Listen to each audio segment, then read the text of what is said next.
السلام علیکم class 7 history کا فرسٹ چیپٹر ہم کر رہے ہیں. فرسٹ ٹاپک ظہیر الدین بابر ہم نے فنش کر لیا ہے. آج ہم پیج نمبر 13 سے اس کا سیکنڈ ٹاپک نصیر الدین محمد ہمایوں شروع کریں گے. نصیر الدین محمد ہمایوں ظہیر الدین بابر کا بیٹا تھا اور اس نے سب کانٹیننٹ پر 2 دفعہ حکومت کی. پہلا ایرا اس کا 1530 سے 1540 کے درمیان ہے اور سیکنڈ اس کا 1555 سے 1556 کے درمیان ہے. After the death of Zahiruddin Muhammad Babur, his son Nasiruddin Humayun assumed the throne. Zaheer الدین بابر کی وفات کے بعد اس کا بیٹا نصیر الدین ہمایوں تخت نشین ہوا. He was born in Kabul in 1508 AD. وہ کابل میں 1508 میں پیدا ہوا. Babar gave special attention to his intellectual and practical training. Babar نے اس کی ذہنی اور اس کی جو پریکٹیکل ٹریننگ تھی دونوں طرف خاص توجہ دی. Humayun very quickly learn Turkish Arabic and Persian languages and literature. Humayun نے بہت جلدی ترکی، عربی، فارسی زبان اور ادب کو سیکھ لیا. Then he turn towards other disciplines of knowledge. پھر وہ علم کے باقی جو شعبے تھے ان کی طرف مڑا. He was specially interested in mathematics and astronomy. وہ حساب اور علم فلکیات میں خاص دلچسپی رکھتا تھا. ہمایون's military career began with taking part in military expeditions along with his father. Humayun کا جو جنگی کیریئر ہے وہ اپنے باپ کے دور میں ہی اپنے باپ کے ساتھ جنگی مہموں میں حصہ لینے پر شروع ہوا. Babur appointed him the governor of Badakhshan when he was only 12 years old. Babur نے ہمایوں کو جب وہ صرف 12 سال کا تھا تو بدخشاں کے علاقے کا گورنر بنایا. Here Humayun manage the state affairs successfully. یہاں ہمایوں نے جو ریاستی امور تھے ان کو بہت کامیابی سے سر انجام دیا. His counsellors and people of Badakhshan had an important role in his accomplishment. اپنے امور بہتر انداز میں سر انجام دینے میں اس کے مشیر جو ہمایوں کے ساتھ اس کے مشیر تھے مشورہ دینے والے اور بدخشاں کے جو لوگ تھے ان کا اہم کردار ہے. Babur had appointed these counsellors for Humayun's guidance. Babur نے یہ مشیر ہمایوں کی گائیڈنس کے لیے اس کی رہنمائی کے لیے ساتھ مقرر کیے تھے. ان دا بیٹل آف پانی پت کی جنگ میں ہمایوں فاٹ کمپوزلی. ہمایوں منظم انداز میں لڑا. After the fight Babur sent him to Agra to take charge of treasury and other establishments. جنگ کے بعد بابر نے ہمایوں کو آگرہ بھیجا تاکہ وہ خزانے کا اور دوسری ذمہ داریوں کا چارج جو ہے وہ سنبھال سکے.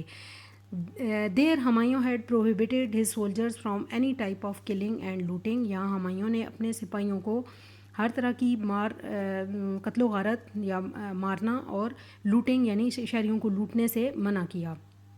After the battle of Khanwa جنگ کنواہا کے بعد Humayun led a great expedition against Afghans. Humayun نے ایک بہت بڑی مہم افغانز کے خلاف لڑی and accomplished his task successfully. اور اس نے اپنے تمام امور کامیابی سے سر انجام دیے. At this success abstain from more conquest and return to Badakhshan. اس فتح کے بعد وہ مزید فتوحات سے اس نے خود کو روکا اور وہ بدخشاں کے علاقے میں واپس چلا گیا. After the death of Babar کی وفات کے بعد ہی واز انتھرونڈ ان 1530 AD. وہ 1530 میں دوبارہ تخت نشین ہوا.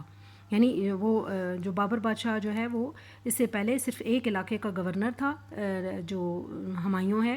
اور اس کی بابر کی وفات کے بعد جب بابر کی ڈیتھ ہو گئی ہے تو اس کے بعد اس نے 1530 میں پوری سلطنت کا جو ذمہ داری تھی یا تخت جو تھا وہ سنبھالا. ایڈمنسٹریٹو پرابلمز انتظامی مسائل. Humayun had to face following administrative issues. Humayun کو درج ذیل انتظامی مسائل کا سامنا کرنا پڑا. نمبر 1 سب سے پہلا جو مسئلہ تھا treasury was almost exhausted. Treasury یا خزانہ جو ہے مکمل طور پر خالی ہو چکا تھا. Babur spend all the wealth in fighting against rebels conquests and public work. Babur نے اپنی تمام دولت باغیوں کے خلاف لڑنے میں، فتوحات کرنے میں اور لوگوں کے جو عوامی کام ہوتے ہیں ان کو سر انجام دینے میں خرچ کر دی تھی. یعنی پہلا جو ہمایوں کو مسئلہ درپیش تھا وہ خزانے کا مسئلہ تھا جو بالکل خالی ہو چکا تھا. Second Babur was a powerful ruler where Humayun was considered a weak ruler which change the political scene. Babur ایک طاقتور حکمران تھا جبکہ ہمایوں اس کے مقابلے میں بالکل ایک کمزور حکمران تھا جس سے سیاسی حالات مکمل طور پر بدل گئے. تیسرا Babur had advised Humayun to always be good to his brothers. تیسرا مسئلہ جو اسے پیش تھا وہ اپنے بھائیوں کی طرف سے تھا. بابر نے مرنے سے پہلے ہمایوں کو نصیحت کی تھی کہ وہ اپنے بھائیوں کے ساتھ اچھا رہے. اکارڈنگلی اس کے مطابق Humayun divided his kingdom into 4 parts. Humayun نے اپنی سلطنت کو 4 حصوں میں تقسیم کرنا تھا. ایک بھائی اس کا مرزا کامران تھا. Mirza Kamran was assigned the governorship of Kabul and Kandahar. Mirza Kamran کو اس نے کابل اور قندھار کا گورنر بنایا. Other areas were entrusted to Askari and Hindal. اور باقی جو علاقے تھے وہ عسکری اور ہندال کے سپرد کیے. ان دس ڈیوائیڈڈ کنگڈم اس تقسیم شدہ سلطنت میں when Humayun was in hot waters جب ہمایوں سخت حالات میں تھا یا مشکل حالات میں تھا. None of his brothers came to rescue him. اس کا کوئی بھائی بھی اس کی مدد کو نہ آیا. تو یہ اس کے انتظامی مسائل ہیں. یہ آج ہم نے نصیر الدین ہمایوں کا انٹروڈکشن پڑھا ہے. اس نے کب سے کب تک حکومت کی, یہ ایئرز آپ نے یاد کرنے ہیں اچھے طریقے سے, اور اس کا تھوڑا سا انٹروڈکشن کیسے یہ تخت نشین ہوا ہے اور انتظامی لحاظ سے اس کو کن مسائل کا سامنا کرنا پڑا ہے, یہ ذرا اچھے طریقے سے دیکھ لیجیے گا.